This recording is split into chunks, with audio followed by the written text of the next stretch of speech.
Hello student, today we have study about linear equation in two variable class 9th।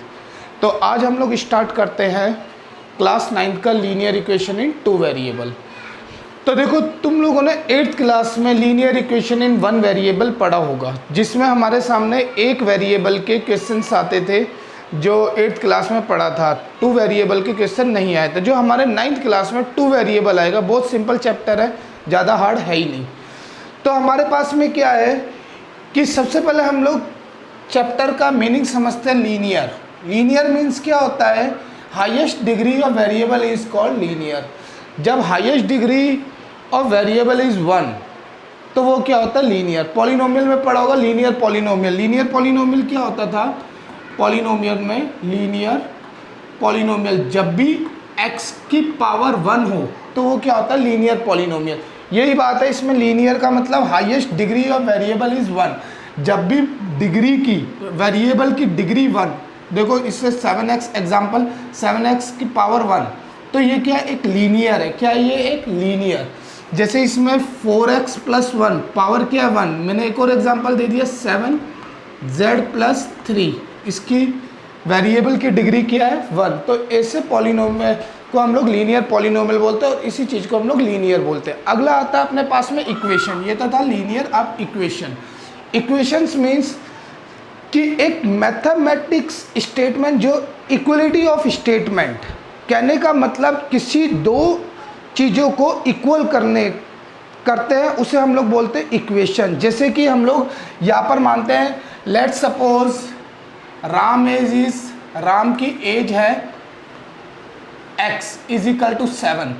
तो ये क्या है अपने पास में? इक्वेशन। इजिकल टू का साइन जहाँ पर भी आए, जिसमें भी आए, वो क्या है? इक्वेशन। जैसे हमारे पास में डेफिनेशन है, a statement that the value of two mathematically expression are equal. किसी मैथमेटिक इक्वेशन को इक्वल करने के तरीके को हम लोग इक्वेशन बोलते हैं। जैसे हमारे पास में साइन किसका आता है? ये इक्वल का, तो उसे क्या बोलते हैं? इक्वेशन। बात समझ में आई? अगला होता है वेरिएबल। वेरिएबल क्या होता है?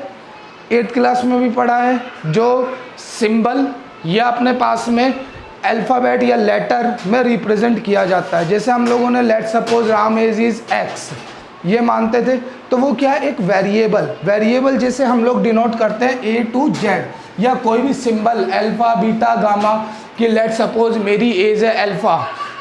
मैथमेटिक्स का कुछ ऐसे वो अल्फ़ा कोई ऐसा वो नहीं है साइंस का रेस कि कोई साइंस की रेज हो। तो जैसे कि हमारे पास में वेरिएबल ए से लेकर जेड तक रिप्रेजेंट किया जा सकता है। बात समझ में आई? जैसे हम लोग ने एग्जांपल ले लिया, let suppose Ram age is x. X क्या है? एक वेरिएबल। एक्स क्या है? एक वेरिएबल। जैसे अब हम लोग इस वेरिएबल को भी जान चुके हैं, लीनियर को भी जान चुके हैं, इक्वेशन को, और इसमें क्या चलेगा अपने पास में? To variable. जैसे मैं एक एग्जांपल देता हूँ, example of linear equation in two variable. जैसे ये एक अच्छा एग्जांपल है, 2x plus 3y is equal to 10। क्योंकि देखो इसमें चेक करो, एक तो वेरिएबल आ रहा है। क्या आ रहा है? एक वेरिएबल। ये क्या है? एक वेरिएबल। इसमें इक्वेशन आ रही है, ये क्या है? एक इक्वेशन। तो ये क्या है? एक टू वेरिएबल आ रहा है, एक तो x और एक y। तो ये एग्जांपल को हम लोग क्या बोलेंगे? Linear equation in two variable. जैसे हम लोगों ने एक और एग्जांपल लिया, let Ram age is 2 times the Shyam. Ram की एज 2 गुना है शाम की। तो मैंने क्या माना? राम की एज x है और श्याम की एज y है। तो इक्वेशन कैसे बनेगी? x is equal to 2y। ये बैलेंस करने का तरीका होता है स्टूडेंट।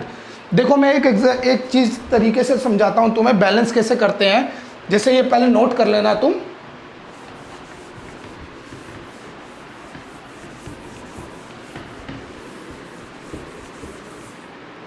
देखो लेट मेरी एज, मेरा नाम है राजा और एक मेरा स्टूडेंट है श्याम। मेरी एज 20 ईयर है और श्याम की एज 10 ईयर। मैंने क्या बोला? मेरी एज 2 गुना बड़ी है मेरे स्टूडेंट से। मेरी एज 2 गुना बड़ी है। जो मेरी एज है, मेरी एज 2 गुना, इसकी 10, तो मेरी कितनी 20। तो इसको इक्वेट कैसे करेंगे? मैं क्या ऐसे लिख सकता हूँ 20 इज इक्वल टू 10। जो छोटा होगा उसमें हम लोग 2 गुना करेंगे। छोटा कौन? श्याम। तो मैंने इसको छोटे में 2 गुना किया। ये होता है बैलेंस करना। तो स्टूडेंट बैलेंस करना बहुत ज़रूरी है, आना चाहिए तुम्हें कि बैलेंस कैसे करते हैं। एक और एग्जांपल देता हूँ। सपोज मेरे पास 10 मार्बल है। कितने मार्बल है? 10 मार्बल्स। मैंने क्या बोला भाई, जो श्याम के पास है, श्याम के पास मेरे से 5 मार्बल ज़्यादा है, तो कितने मार्बल्स होंगे? 15 मार्बल्स ये होंगे। हम लोग बैलेंस क्या कर सकते हैं? 10 इज इक्वल टू 15 कर लिख सकते? नहीं लिख सकते। जो छोटा कौन? मेरे पास कम मार्बल है तो मैं छोटे में 5 ज़्यादा ऐड करूँगा। बात समझ में आई? क्वेश्चन मैंने क्या बोला कि 5 मार्बल ज़्यादा है श्याम के पास मेरे से। श्याम के पास, मेरे पास में 10 मार्बल, तो श्याम के पास क्या? 15।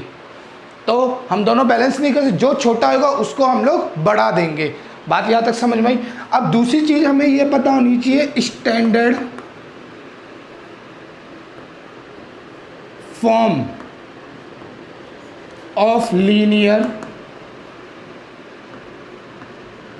Equation in 2 variable. Standard form क्या होती है? देखो, ax plus by plus c is equal to 0। ये अपने पास में स्टैंडर्ड फॉर्म, जो a, b and c is numerical, एक नंबर है। a b c क्या है? एक नंबर है। जैसे हम लोग देखो, मैं एक एग्जांपल लेता हूँ। सपोज करो मैंने लिया 7x plus 8y plus 10 is equal to 0। तो इसमें मैं बोलूँ ए बी की वैल्यू क्या है? ए की वैल्यू क्या है? 7, बी की वैल्यू क्या है अपने पास में? 8, और सी की वैल्यू क्या है? 10। तो हम लोग ए बी सी की वैल्यू इस तरीके से निकालते हैं। जैसे अपने पास में एक और इक्वेशन है, मैंने बोला कि 7x माइनस का 5y इज इक्वल टू 10। तो मैंने बोल दिया कि भाई ए बी सी की वैल्यू निकालो। तो क्या ए की वैल्यू क्या अपने पास में? 7 होगी। इससे कंपेयर करो स्टूडेंट, इससे। और बी की वैल्यू क्या? माइनस का 5, और सी की वैल्यू क्या? माइनस का 10। क्यों? क्योंकि इस फॉर्म में बनाने के लिए मैं 10 को इधर शिफ्ट करूंगा। 10 को किधर शिफ्ट करूंगा? यहाँ से इधर शिफ्ट करूंगा। तो ये क्या हो जाएगा? देखो, standard form 7x minus 5y minus का 10 इज इक्वल टू 0। बात यहाँ तक समझ में आई? तो c की वैल्यू क्या हो जाएगी? माइनस का 10। ये होता है अपने पास में स्टैंडर्ड फॉर्म। तो बच्चों, ये अपना एक बेसिक चीज़ें हैं जो हम लोग नेक्स्ट वीडियो में इसकी एक्सरसाइज स्टार्ट करेंगे।